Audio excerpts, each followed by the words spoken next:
Mari kita tunjukin. Ayo, ayo, ayo. Nah, ini dia mesin vakum yang Mami pakai. Mami emang pakai yang cukup gede ya, karena tingkat produksi kami yang tinggi, jadi mengharuskan kami punya mesin vakum yang cukup awet. Tapi kalau untuk rumahan boleh lah ya, beli aja yang murah-murah di Shopee banyak.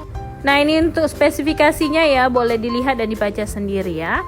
Nah, kita coba untuk ngevakum dulu kali ini ya. Ini udah Mami siapin nih pempek telur ya.